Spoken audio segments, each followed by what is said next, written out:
Bonsoir, Le'iloui Nishmat Iva Aaron Chaim Soufir Barester. Numéro 2. Revenons sur les rêves de Yosef et ce que ça lui a rapporté. Yosef, dans sa première série de rêves, ça lui rapporte pas grand-chose. Il rêve de grandeur et il se retrouve vendu par ses frères. Ensuite, il arrive donc en Égypte, il est dans la maison de Potiphar. Et Yosef est un être extraordinaire. Il a Akadosh Baruch Hu dans sa bouche. Partout où il va, il continue à être un bon juif. Et tout ce qu'il fait, il le fait à Pi Hachem. À tel point que la Torah, elle témoigne. Vahi Hachem Asliach Biyado, tout ce qu'il fait, eh ben, il le fait réussir justement parce que lui, partout où il va, il reste juif. Tout le monde sait que c'est un juif. Mais voilà que la femme de Potiphar se mêle de chambouler toute cette réussite et il se retrouve en prison. La prison de l'époque, c'est pas la prison d'aujourd'hui. Et donc il est dans un trou. Et même là-bas, Yosef, extraordinaire, Yosef, il a encore la foi inébranlable en Akadosh Baruch Hu. Et il interprète les rêves des prisonniers. Et à chaque fois qu'il interprète les rêves des prisonniers, il dit à tout le monde que c'est toujours Akadosh Baruch Hu qui interprète, qui lui met ses paroles, qui lui met ses interprétations dans sa bouche. Et donc même là-bas, il a un statut un petit peu privilégié, il est respecté de ses geôliers, de tous les autres prisonniers, grâce justement à ce fait-là qu'il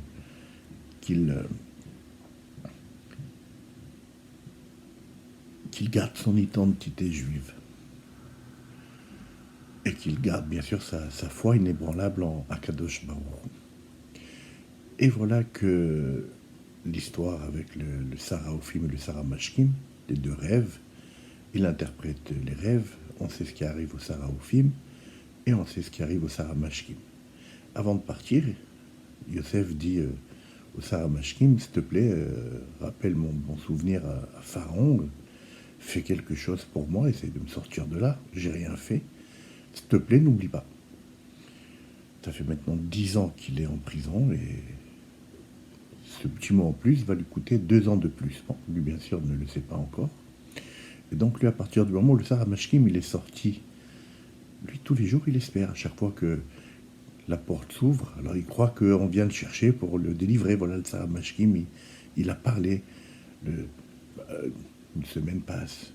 2 semaines passent. À chaque fois qu'on ouvre la porte, il croit que voilà, c'est pour venir le chercher. Voilà, le Sarah Mashkim, il va me rendre la monnaie de ma pièce quand même, il va faire quelque chose pour moi. 1 an, 2 ans.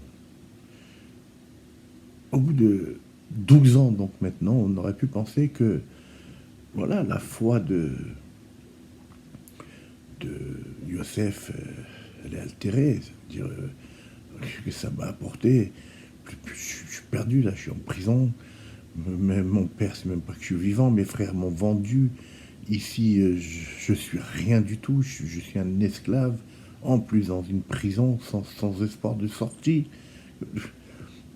On pourrait remettre sa foi en question. Et pourtant, Yosef, il continue à croire à Kadosh Baruch Hu, et on va voir combien et comment il croit. Donc au bout d'un moment, Paro fait ses rêves, il appelle tous ses mages, tous ses Hartoumim. Personne n'arrive à trouver la solution de ses rêves.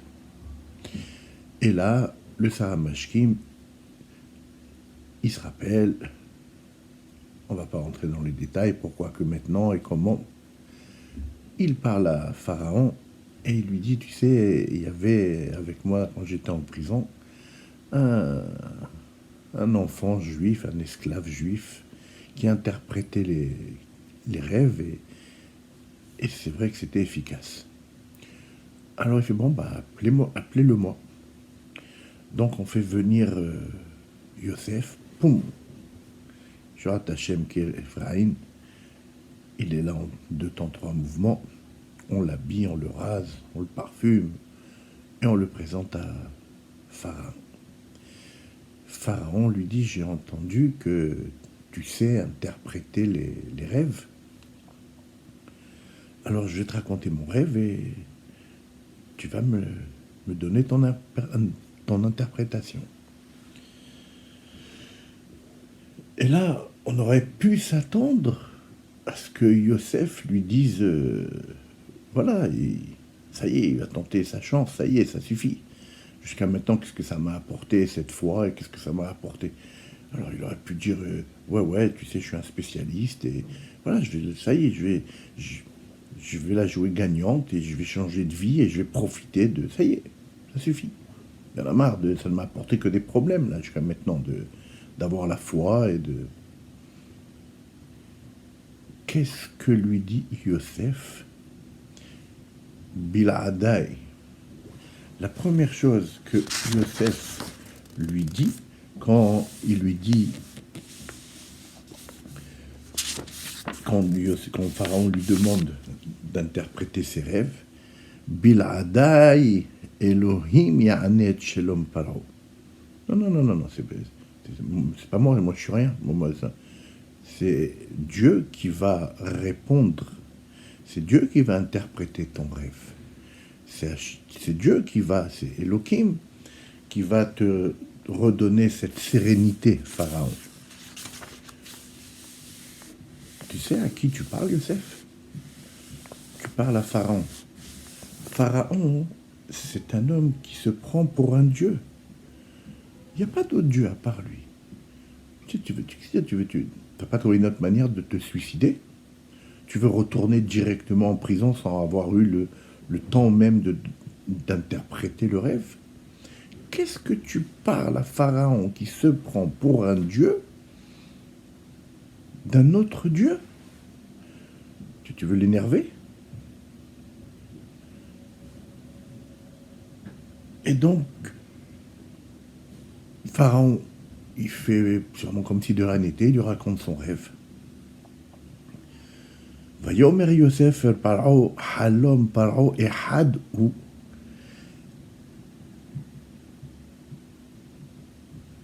את אשר האלוהים עושה הגיד לפרעה. Encore une autre fois, comme si que la première fois ça n'a pas suffi. Pharaon n'a pas réagi. Là, il remet une deuxième couche, Yosef. Il veut vraiment énerver Pharaon en lui disant, voilà, le Pharaon a fait 2 rêves. Et Yosef, il lui dit, les 2 rêves, ils sont un seul et même rêve, en fait. Le message est le même. Ce que Dieu te raconte dans ce rêve, je vais te le dire. Encore une fois. Il lui raconte, il lui donne l'interprétation de ses rêves. Arrête-toi là? Non, il ne s'arrête pas là. Il continue et il dit, Ve'al ishanot techalom el paro pa'amaim, et le fait que ce rêve, tu l'as fait 2 fois, ki nachon hadavar me'im ha'elohim, ummaher ha'elohim la'asoto. Ça veut dire que la chose, elle est immédiate. La chose va se passer comme ça, et la chose est immédiate. Dieu va faire arriver la chose tout de suite. Encore une fois, il lui ressort 3e couche. Il lui reparle encore de Dieu. Il lui donne même la solution. Jusqu'à maintenant, Pharaon, il était persuadé qu'il est Dieu.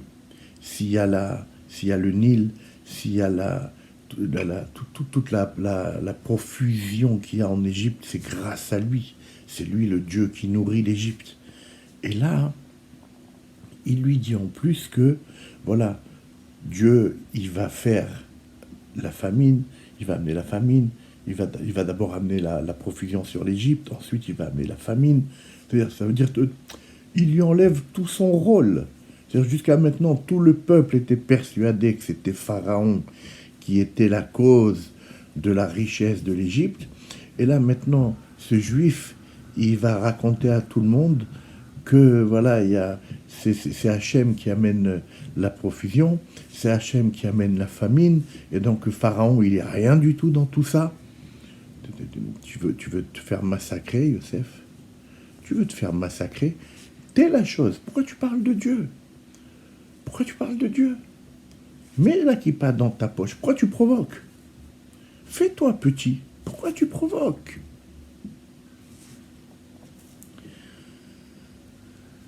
Ce que Youssef, il nous apprend. Youssef, il a appris une chose extraordinaire en prison. C'est que il y a Akadosh Baruch Hu. Moi, je crois en Akadosh Baruch Hu. Point barre. Point barre. Pourquoi je me tais?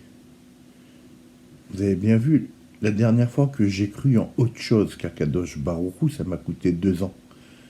J'ai cru que c'était le Sarah Mashkim qui allait me sauver. Et j'ai compris que c'était ni le Sarah Mashkim, et c'est pas Paro non plus. Et c'est que Akadosh Baruch Hu qui gère le monde, et qui sauve les gens, qui monte les gens, qui descend les gens. Voilà ce que j'ai appris, voilà ce que j'ai compris. Alors moi, je fais rien de mal, je provoque personne. Je provoque personne. J'ai foi en Akadosh Baruch Hu, et je vis suivant ce que Akadosh Baruch Hu me dit de faire, et j'ai Akadosh Baruch Hu dans ma bouche, et point barre. Si maintenant ça dérange quelqu'un, c'est pas de ma faute à moi, c'est pas de la provocation. C'est ma vie. Je vais pas cacher ma vie, je vais pas cacher Hachem, je vais pas vivre autrement. Moi, je vis comme je dois vivre. Si ça dérange quelqu'un, ben, c'est pas de ma faute à moi. Je ne vais pas faire abstraction d'Akadosh Baruch Hu pour ne pas heurter monsieur ou madame. Non. Je suis juif, j'ai Hachem, je vis avec Hachem. Excusez-moi. Et voilà. Ça s'arrête là.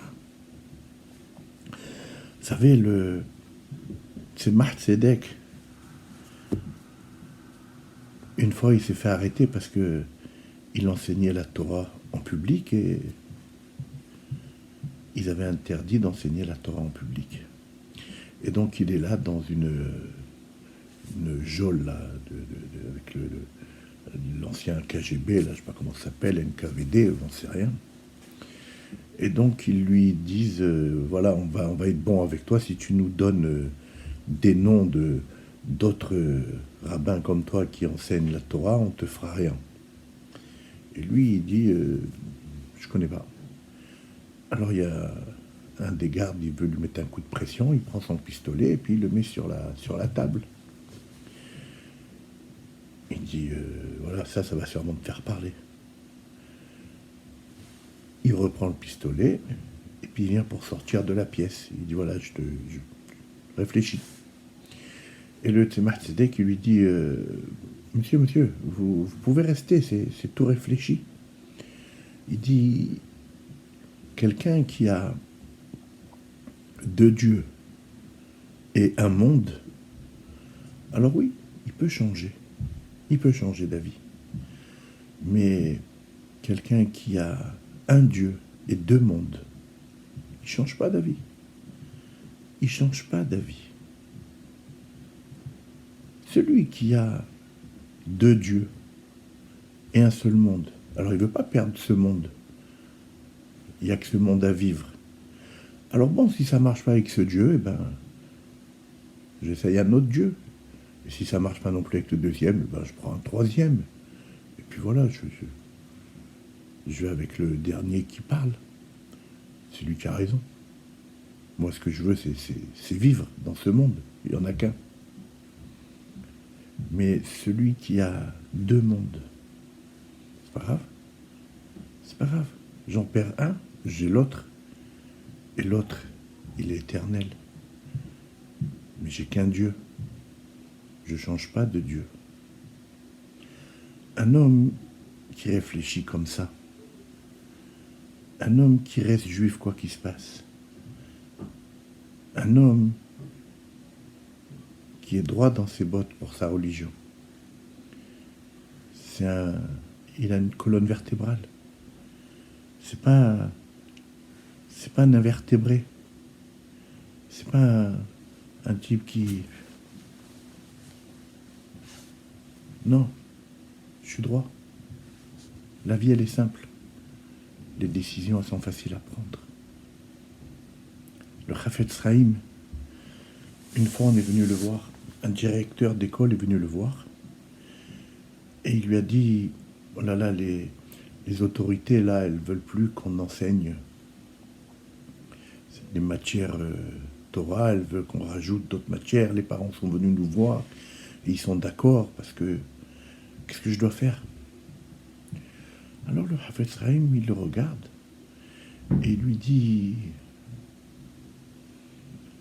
c'est simple, faut aller avec le plus fort. Faut aller avec le plus fort. C'est pas toujours facile. Hein. Faut aller avec le plus fort. Alors le directeur, il lui dit, j'ai peur de ne pas comprendre là. Ça veut dire qu'il faut que j'écoute les autorités et que j'accepte leurs demandes. Alors le Chafetz Chaim, il lui dit, mais non, c'est pas du tout ça ce que j'ai dit. J'ai dit, il faut aller avec le plus fort. Qui est le plus fort? Qui gagne à la fin? Ça sera Akadosh Baruch Hu. Donc c'est avec Akadosh Baruch Hu qu'il faut aller.